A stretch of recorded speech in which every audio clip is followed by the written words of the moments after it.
天马好双闯，这盘棋红方曹安磊，黑方2届冠军郑伟彤对战张强4-1。这盘棋出自2017年立法杯第18届亚洲象棋个人赛。那么双方比赛开始。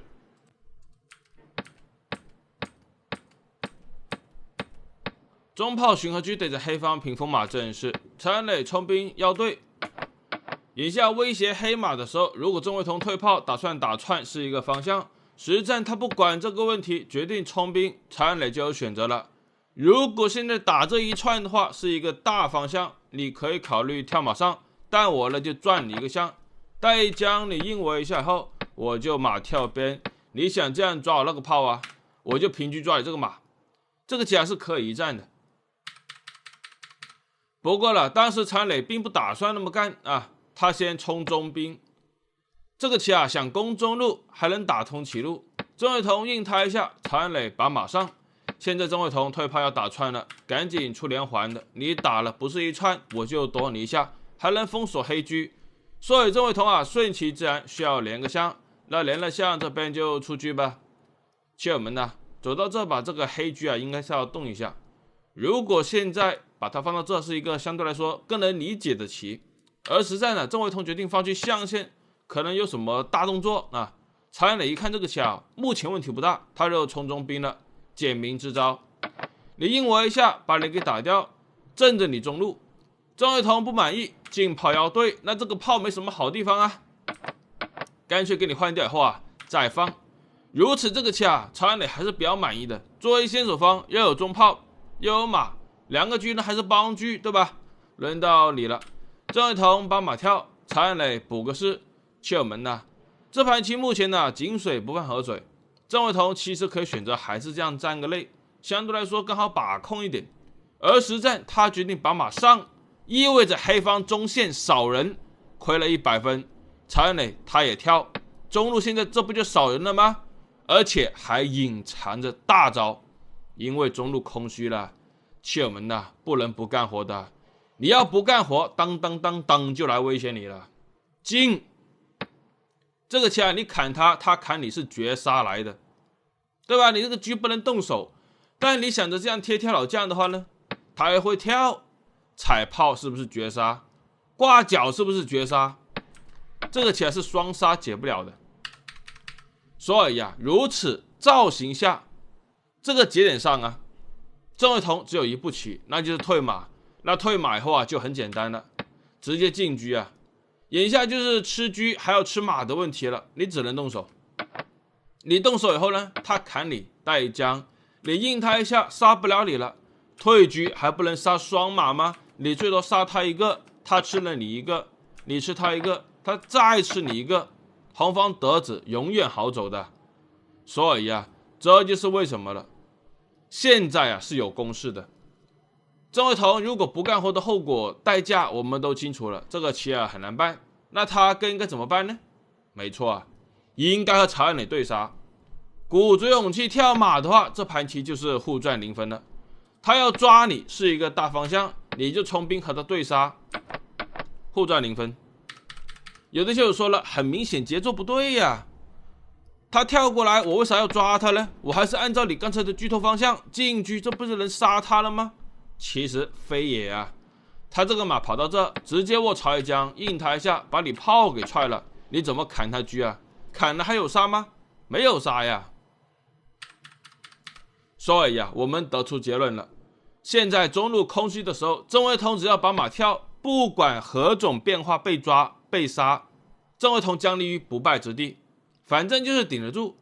然而实战郑伟彤有一点轻敌他走出个平车的棋，表面藏了起来，就告诉曹安磊啦，你现在再想过来威胁我就没什么用了，我就把马跳。确实如此，如果这样走的话，红方确实没力你中路都给填上了，对吧？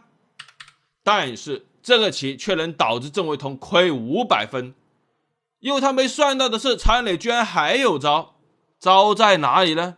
请仔细动一下想一下现在剧透了，就是走少一步进车抓炮，相当难堪。这个炮被抓，你就扫大子，扫大子就来不及解释了。什么？你说你要这样保，我砍你都行的，你敢吃我早进底杀你了。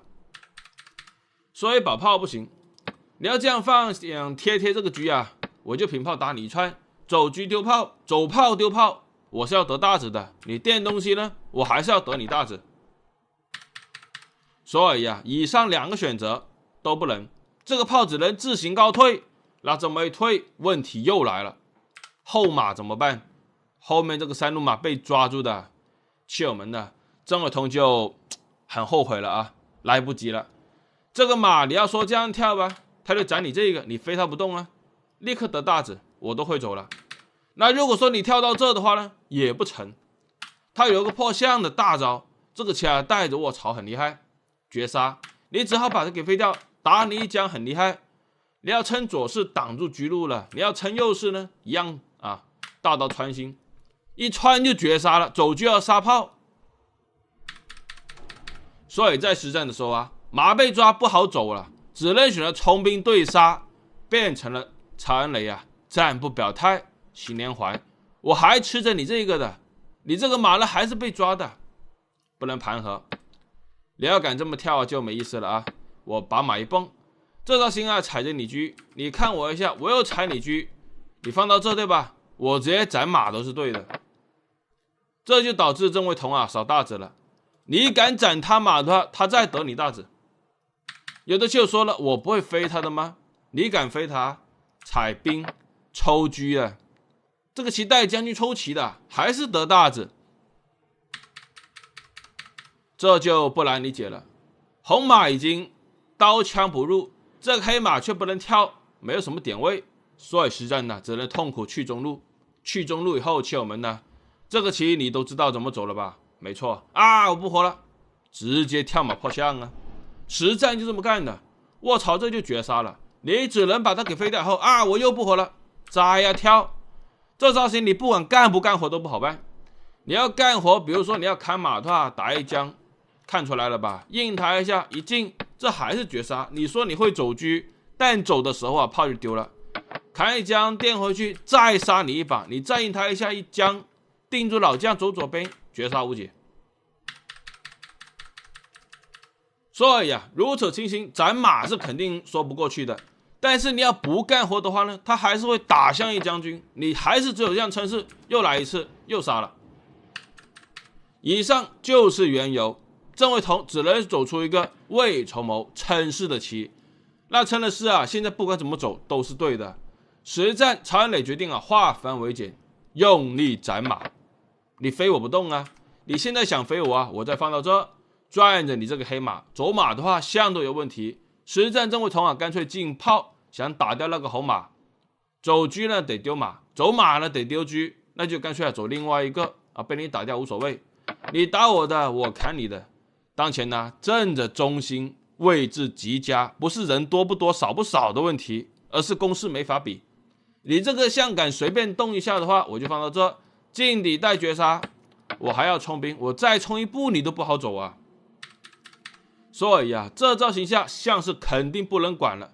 郑伟彤决定冲兵，曹恩磊就杀那个象，这边平炮想打象闷弓还抽车之类的，先飞，让自己没有后顾之忧啊！你做出老将避开我啊，我再退一下。这边摆兵的时候，他那个炮啊还是有小小动机的，先飞个象顶住他，确保立于不败之地。当过来想抓象的时候，平车啊，眼下你就能杀象吧？但我有一个平车的棋，左边将军你上去，进车双车是绝杀。这个棋啊，只能让那个车啊划水，划了水炮就不是双根了，直接将军吊打老将，这不是得大子了吗？这个车啊，你不动就绝杀你了，只好换掉，抓炮也抓不到。如果说走到这的话，可以说认输的刚刚好啊。郑伟彤这个造型是必败的，不过了实战的时候啊，他接着奏乐，再走下去，从41回合走到后面的56回合，走到这，郑伟彤才认输，曹恩磊仍然获胜了。